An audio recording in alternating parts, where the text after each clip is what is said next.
Hey everyone, and welcome back to the channel. It's been a while since I uploaded. More than anything, I've just been waiting on parts, and I'm stoked to say I finally got some stuff in. I'm still waiting on the axles, but I did bend some suspension components on this car. I did not film this, but I did put a sway bar back on this car, one that I had lying around that I used to actually run on this car at one point. I threw it back on off camera, and that's when I discovered that it was actually bent, which is something I should have caught to begin with. The bar was actually making contact with the chassis, and then you could actually see how close it was here to the coilover. Then on the coilover, the mounting tab bent as well. I didn't hit anything. I think it's just one of those things that happens because, you know, driving at autocross events and whatnot, it's a little bit harder than your, daily driving. Here's what I got in. A new sway bar because I bent the sway bar, the end links, obviously, the lower mounting bracket for the coilover, and then couple bolts that got knackered up. I'm gonna end up putting the axle back in because I'm trying to get this car over to storage just so I can free up, well, the workspace so I can do some work to the white MR2. I'm still waiting on an ETA for the axles, but I was very transparent with the company that I'm gonna get them from that I'm realistically not gonna do any events with this car until March 2023, so there's not really like any rush as long as I get them before then. Once I get these suspension parts put on, the axle back in, it's just gonna go to storage until probably February as I'm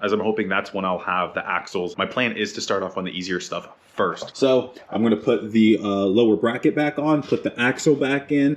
I'm going to replace the bolt. I mean, honestly, I probably won't even do that on camera because I'll take 2 seconds. And then once this stuff is all put back in, I'm going to get to the last one, which is the sway bar. For the first part, I mean, it's really simple. Just undoing the crash bolts, the tow arm right there, taking the brake off, and then that should allow me to pull the hub out of the way, put the axle in, and then of course, put the new lower bracket on for the coilover. I will make sure to measure here so I get it the approximate same height. I'm not concerned with getting it perfect because one of the things I want to do is actually go up in the rear to an 18x10 and like a 275. So because of that, I'm probably going to adjust the suspension just a little bit.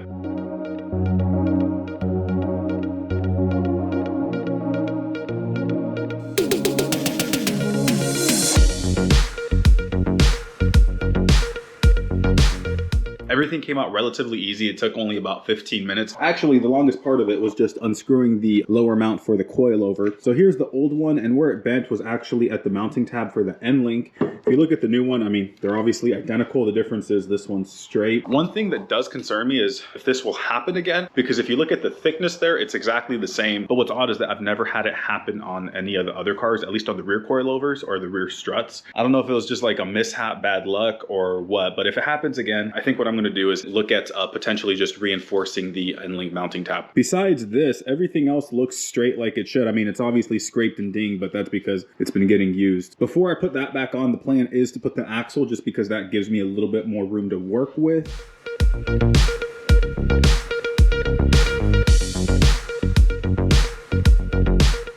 With the axle in place, I didn't realize how little room there would be to actually screw the lower mount on, so I decided just to take the whole coilover off. I'll just screw on the lower mount on the bench, tighten it in place. I did take measurements before, so I can put it roughly in the same spot, and then from there, I'll be able to put everything back in.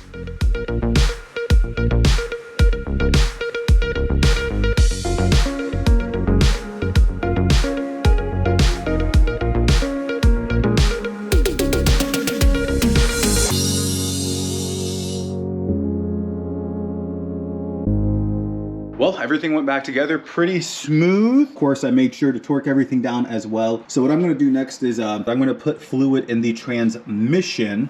We're gonna fill her on up.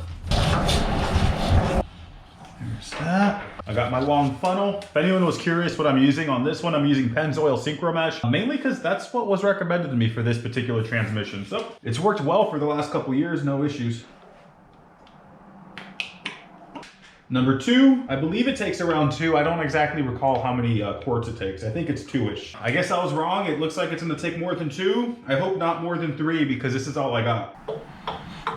I don't think you guys can hear it, but it just now started dripping, so it takes just under 3. Thank gosh I bought an extra one. I know lighting's not the best, but you can see that it's starting to drip down, which lets me know the transmission's full, so all I gotta do is put the bolt on and we are good to go. We're getting the things done pretty quick, so all we have left to do is the sway bar and of course the bolt for the lower control arm. Although there is a slight change in plans, I think today I'm just gonna remove the rear sway bar that's on there right now, and then I'm gonna see if I can source a stock rear sway bar and use that instead. Because I already know how the car reacts with the white line sway bar on the softest setting. The back end is super tail happy, and yes, I plan on getting stickier tires for the back end of the car, but I don't know if that's gonna be enough to compensate. So obviously I want the car to handle more neutral, so my plan is to get a stock rear sway bar, and I think that's gonna help it out. And if it doesn't, well, I got this sway bar and I could always throw it back on. Removing the rear bar is gonna be pretty easy. I'll loosen up the 4 subframe bolts. I'll come over to the rear engine mount and I'll undo these bolts as well. That's gonna give me enough room to lower this bar. So it is a little tight here. So what I end up doing is I completely remove this subframe bolt,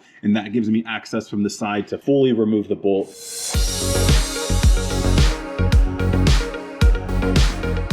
I just wanted to take a second to show you guys how much access you have to the bolts that are right on the top of the subframe. It's a bit of a tight squeeze, but right there's the bolt. And these are not the original ones, so you may need a different size, but I need a 1/2 inch. I think originally they're like 10 or 12s, but don't quote me on that. Anyways, this is enough room right here though to get a wrench in there and undo this bolt.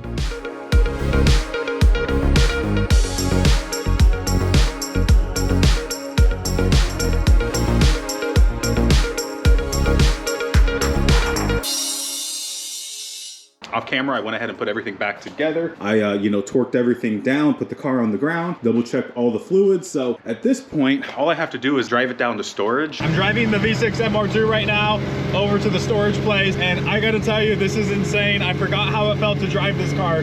The noises, the feeling, it's very raw. I love it. I decided to take the car in a little bit of a longer drive. I'm not doing anything crazy, but the big thing is the car's fully warmed up, so I'll do a quick little pull so you guys can hear that whine.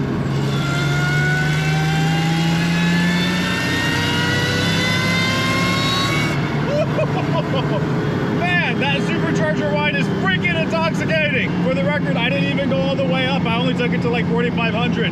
This car pulls hard all the way to redline. That's where it makes its max power. I just arrived where Susan and I store the cars. It's actually a family member's house. They're letting us rent out some space for storage. So there's the Miata, the Skyline, and then of course I'm gonna open up the garage.